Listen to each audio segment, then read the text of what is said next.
Fall is here and Christmas is fast approaching. It's time to go out and collect some pine cones for crafting. I'm sharing my tips for foraging pine cones and what to do with them once you're home. I'm happy to have you joining me today. Let's go foraging. You're definitely going to want to go prepared, so you need a good sturdy bag and some gloves if you feel you need them, some pruning shears as well, and make sure you are dressed appropriately for the conditions. So this is a trail that follows a lake, and it is the best place to go foraging for pine cones because there are just so many different varieties. For those of you who don't know, I am in British Columbia, Canada, and we have a ton of trees that I can go out and collect pine cones from. So this is on a trail that's actually really close to my house. There are lots of different varieties of trees there as well. Some spruce trees, some fir trees, pine trees. This is an alder tree that's up in the higher country of our forest. This is a lodgepole pine. These are some pine cones that I had seen fallen all over the ground. There were so many. And one thing I know is that the squirrels absolutely love to collect these for their food. They are spruce tree cones, and they are excellent for some smaller cones to use in your different projects for fall and Christmas. This here is a fir tree. Now these cones are a little bit trickier because they are a little bit spiny. This here is a lodgepole tree that I had found in later spring when my husband and we went for a drive up into the forest, and we found this tree, and I loved that there were so many cones that were nice and intact and they hadn't faded out yet. They are again a smaller pine cone.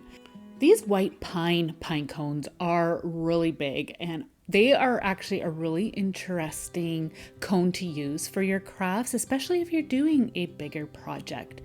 I also was able to find these really pretty little hemlock ones. You can see this is in the middle of the summer, and you can see all the cones on the ground here. So this is a larch tree. An interesting thing about a larch tree is it is one of the only evergreen tree that loses its needles. And you can see that the cones are left behind and little nubs. They are awesome for crafting. Here you can see what a white pine tree looks like, some cedar bough cones. Here's some hemlock cones still intact on the tree.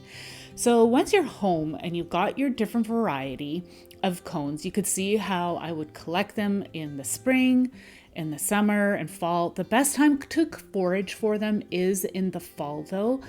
There are lots of fresh cones that have dropped to the ground. So I've got some cardboard boxes, and what I typically like to do is just spread them out in the boxes, and then I like to put them out in the sun. But I know some of you are concerned about critters and want to kill those off, so I will show you what to do with them for the oven as well.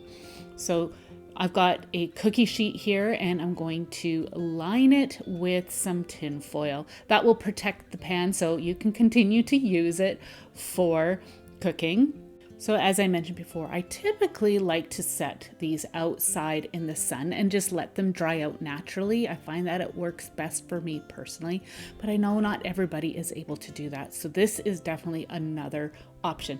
I'm just going to put my larch tree branches, and you can see I also have some branches here that have got some lichen and moss growing on them.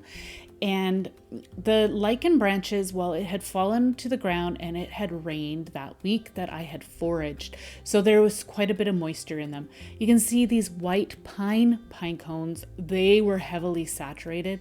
I didn't realize how much sap were in these cones. So I've preheated my oven to 200 degrees Fahrenheit. I wouldn't go any higher than that. I know some may recommend higher, but I would go that or less depending on how your oven runs, if it's hot or cooler. And I'm going to just put my trays in, and then you definitely want to keep an eye on this. You don't want these things to accidentally set on fire in your oven. So please keep an eye on this. I'm just testing it once in a while to see how things are. And I've taken my tray out with the branches. Some of them had dried already, so I'm just going to remove those branches that have the cones on it and set them aside. And anything that's still damp, I left on the pan, and I'm adding extra to the pan. And then, we don't want to waste that space.